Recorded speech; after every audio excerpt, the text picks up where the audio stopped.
The money keep calling my name. Dollar signs make you sing. It's week 11 in the NFL, and there are some really good matchups this weekend. Here are my top three that I can't wait to watch. First, the Kansas City Chiefs are going to be going against the Denver Broncos. Broncos are home, but Mahomes is 12-1 against the Broncos in his career. So the Chiefs need this win. The Chiefs had a little bit of a rough start. I think this is the game where we're going to find out what both of these teams are really made of. I think this is the week we're going to find out a lot of these teams are made of, because I'm also really excited about the Seahawks at Rams. The Rams are a 3-point favorite, and they're home. You know, the Chiefs are a 3.5-point favorite on the road.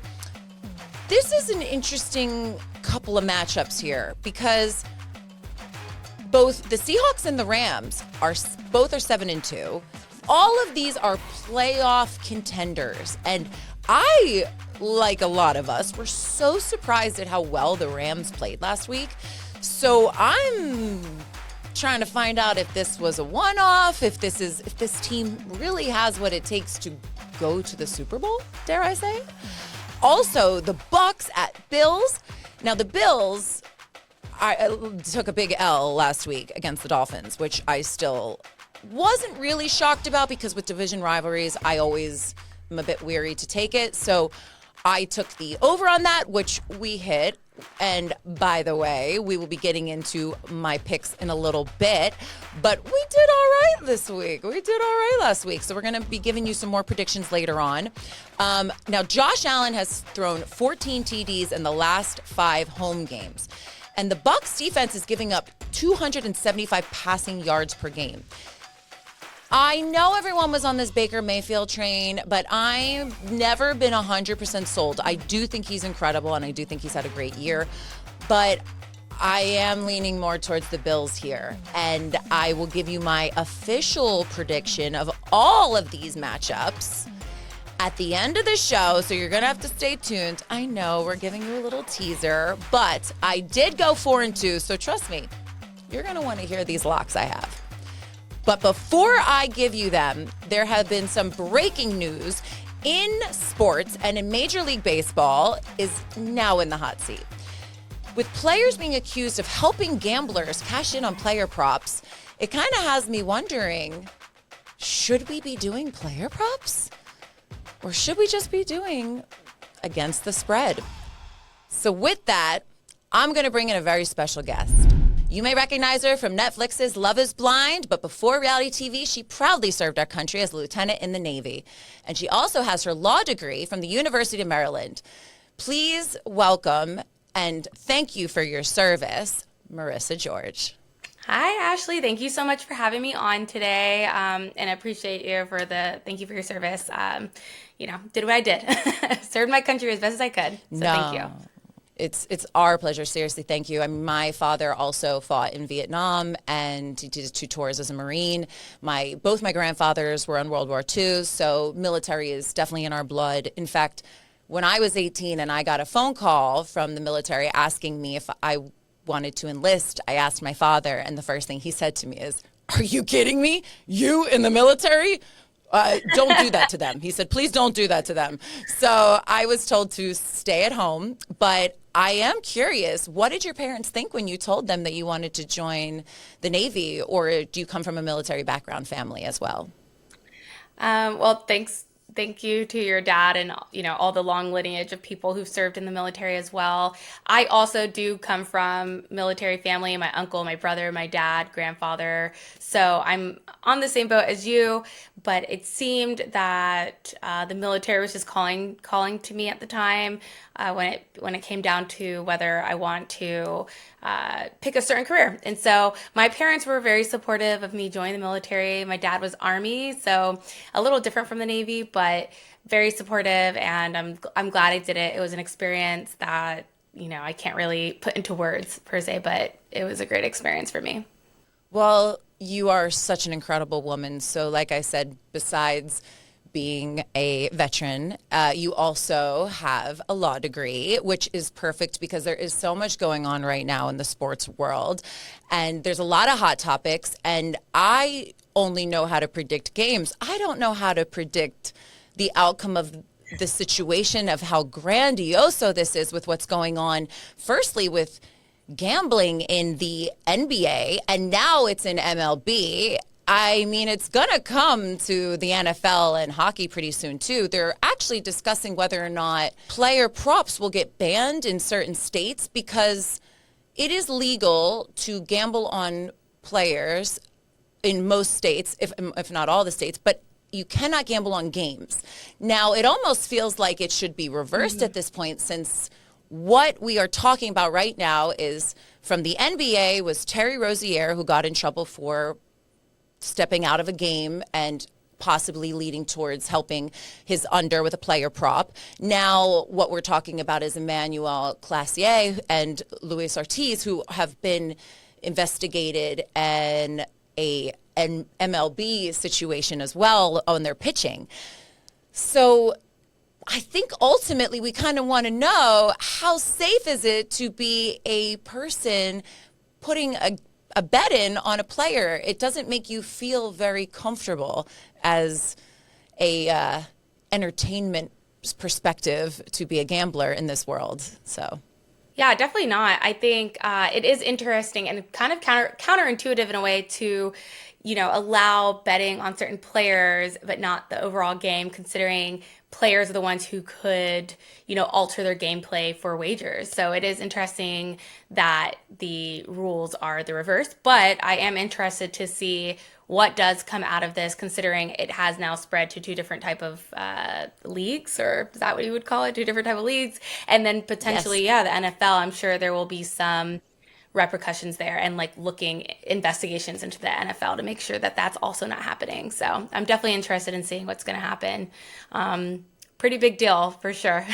So have you looked into Antonio Brown's case per se as well? Because besides this whole gambling situation, Antonio Brown was just extroverted from Dubai, which, for somebody who pled not guilty, does look a little suspicious when you're found in a foreign country.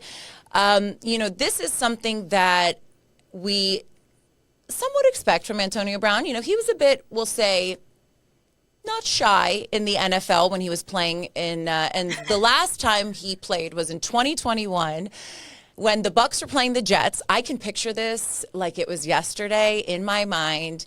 He takes off his shoulder pads and his helmet and just left mid-game. Actually, third quarter. He at least gave them till the third quarter. And that was the last time he ever snapped a ball, was when he snapped. So I looked into it a bit more, and it turns out that Antonio Brown had said that he was suffering from a ankle injury. And he had told the coach, he had told the trainers, and they still were forcing him to play.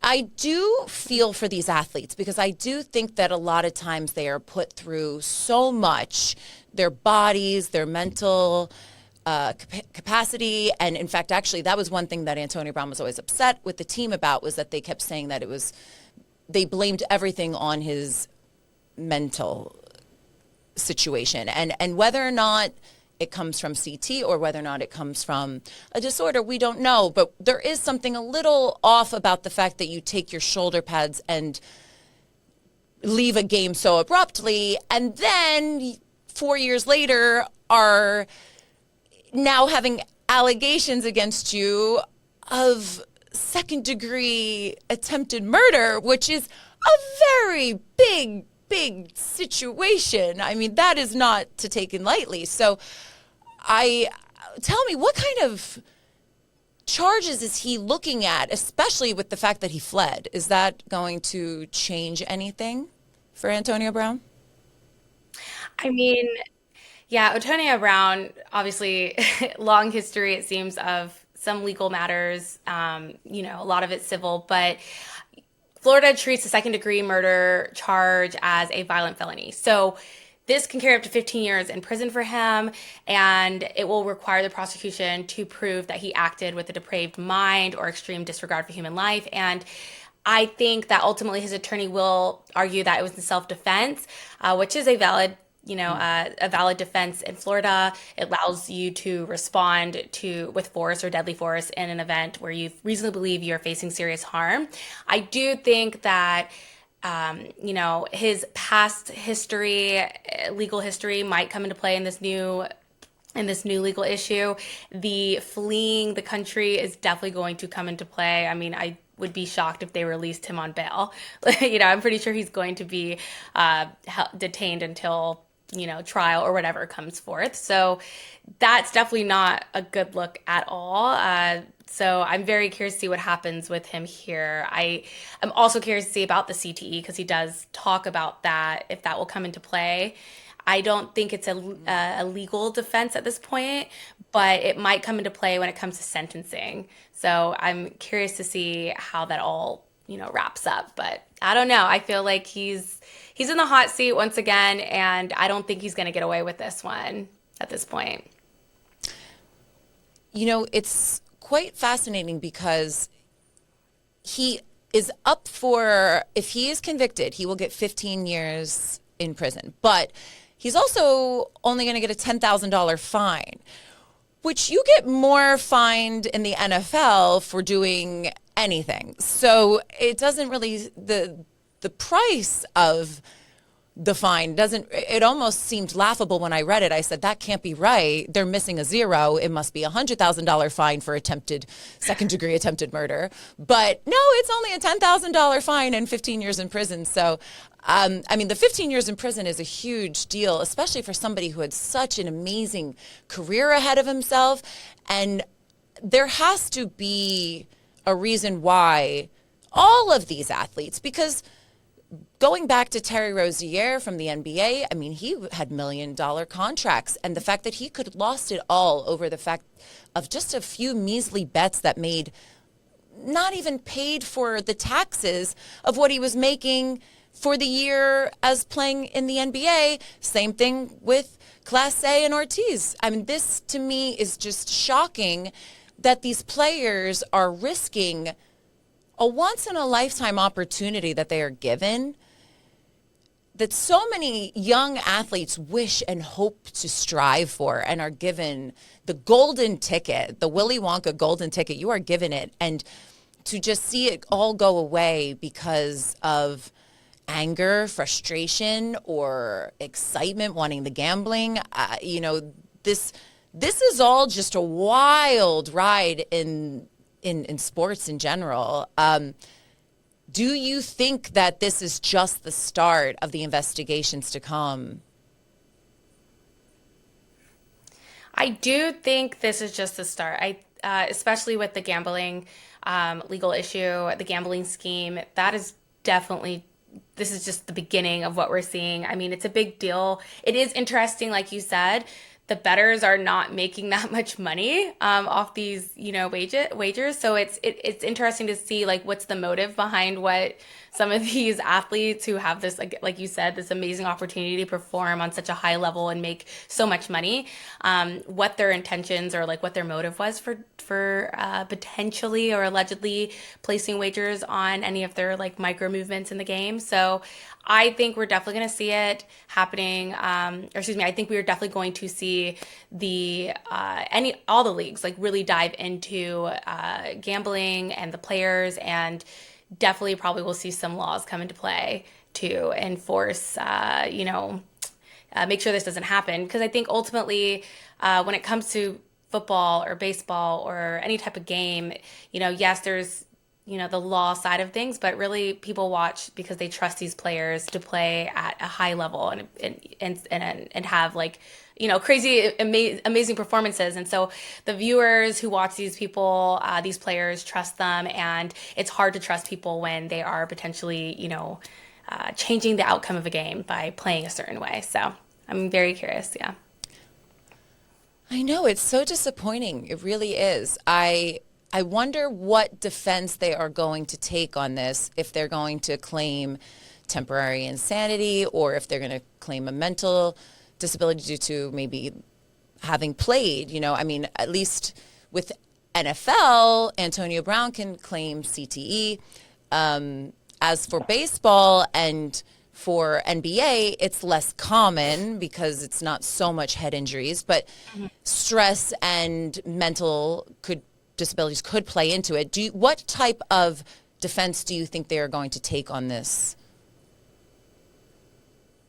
So for the gambling scheme in Class A, I'm not sure. I do think that they'll end up negotiating a deal because this is a big situation. It's a big scheme, and if the players who are currently being investigated or charged, they could potentially expose bigger actors behind a gambling operation. So I imagine there will be a big deal coming to play. I'm not sure what defense they could use, to be honest. As far as Antonio Brown, self-defense for sure is something that the defense will most likely bring up. Again, CTE can't really be used necessarily as a defense. He cannot plead, or he could try to plead insanity, but it's most likely not going to work. So I could see self-defense being the main thing for Antonio Brown, and them heavily leaning on CTE, bringing in experts to try to show like CTE has this type of consequence, causes players to black out and forget things or act unnormally. So.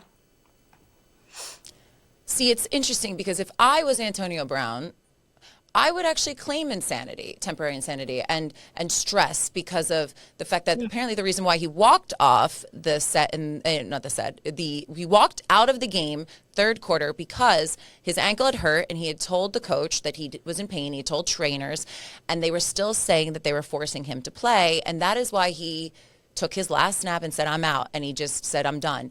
So I think mentally, he was always a bit off, and they would blame his mental. I don't even know what you call it, because I would think that he would want to use that, but he is very prideful, and he most likely will not, because even when coaches and players tried to advocate for him and his actions in the past, he has gotten very upset, and he has said that's not true. So I think that's going to be the worst for him is himself in this situation. So we will see, but I do think he's going to use self-defense. I hope that he is smart enough to say, listen, I had a stressful job for a few years, and maybe I snapped, and so I think that the leaving the country doesn't look great, but ultimately I wonder what will come of this, because it is just such a wild story. It's really crazy what's going on right now in the sports and the legal world.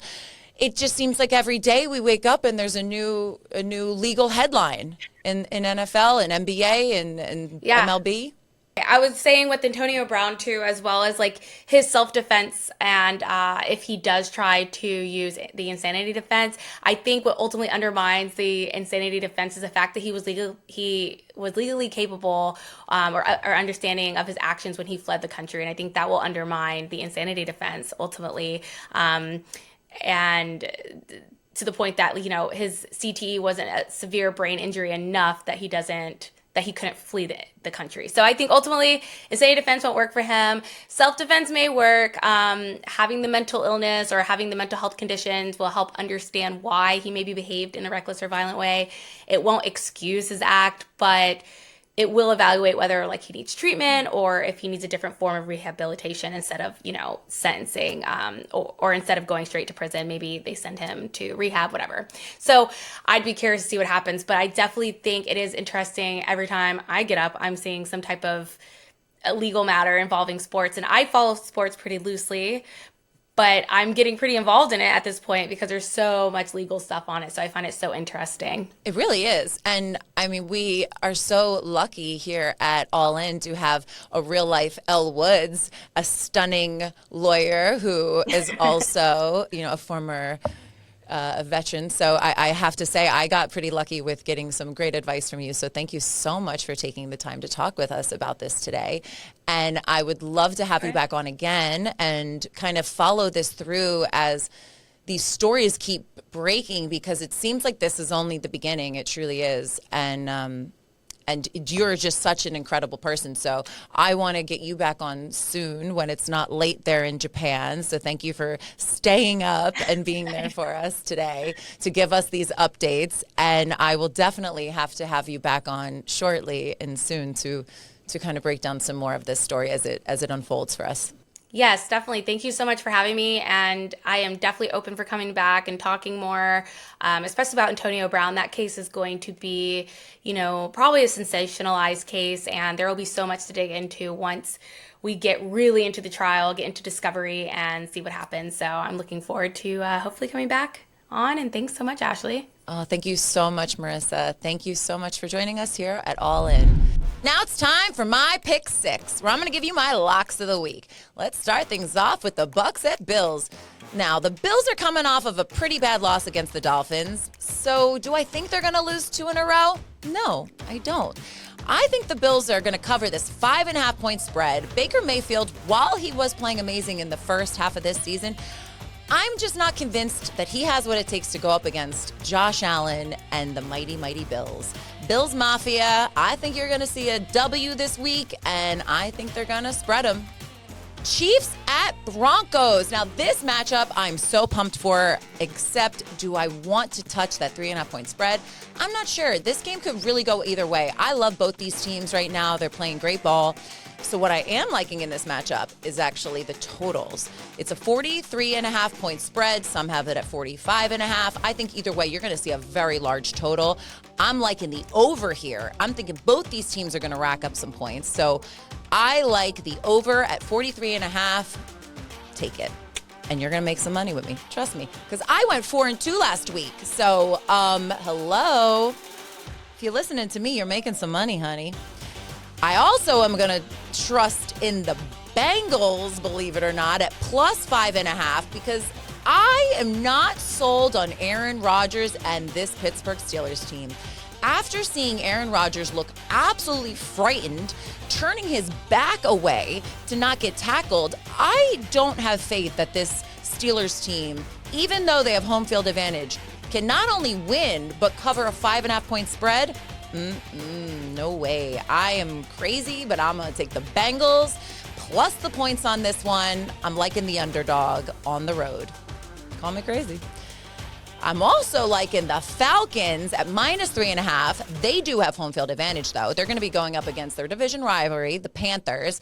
And this is a little bit of a scarier matchup when it is a division rivalry, but I'm telling you, the Falcons, I just feel it. They are going to win. And the Panthers, I mean, who knows with them? What team you're going to get? Who's going to show up when? So I am thinking Falcons covering the spread at home, spread them. These next 2 picks, I'm going to take a lot of heat on. Firstly, the Eagles are going to be hosting the Detroit Lions. And I am sorry to say, but this game scares me. I have been loving the way the Lions have been playing. And maybe it's because I wore my baby blue, but I am taking the Lions plus the points. Oh my God, don't kill me, Philadelphia. I'm sorry, but listen, there's a lot of turmoil going on right now in Philadelphia. I'm not liking what I'm seeing. I know we're winning, but we're winning dirty. And after what I saw with the tush push too far away, A.J. Brown has been literally begging for the ball. And all Sirianni is hearing on these press conferences is, how is A.J. Brown and is everything okay? If your quarterback and your receivers are not connecting, if they're not happy, the team's not going to do well. And this Lions team is just crushing it. So unfortunately, I'm going to hedge my bet here and I'm going to take the Lions plus 2.5 points. Do not kill me, Philadelphia. Not for this pick, but actually for the next one, because I am taking the Dallas Cowboys. That is right. These words are coming out of my mouth. I am taking the Cowboys to cover the spread of 3.5 points on the road against the Las Vegas Raiders, because let's be real, it's the Las Vegas Raiders. And as much as I hate the Cowboys, I do love making money more. So if I'm being 100% honest with you guys, and I'm leaning towards thinking the Lions are going to beat my Eagles and the Cowboys are going to beat the Raiders, and it is going to be a bad day for me, but if I win these predictions, I'll win some money. So actually hedging my bet here, it's a win-win either way, let's be real. I either have my team win and my least favorite team lose, or we make money. So here's to hoping, because we went 4-2 last week, so we're going to go it even better. 6-0 this week. I feel it. Tune in on Tuesday as we will go over all the games from this past weekend, and I will see you guys on Tuesday. Do not forget, like, subscribe, and follow us on YouTube. I'm Ashley Haas, and I am really all in this time because I am literally taking the Cowboys. Ugh, feels wrong. The money keep calling my name. Dollar signs make you sing.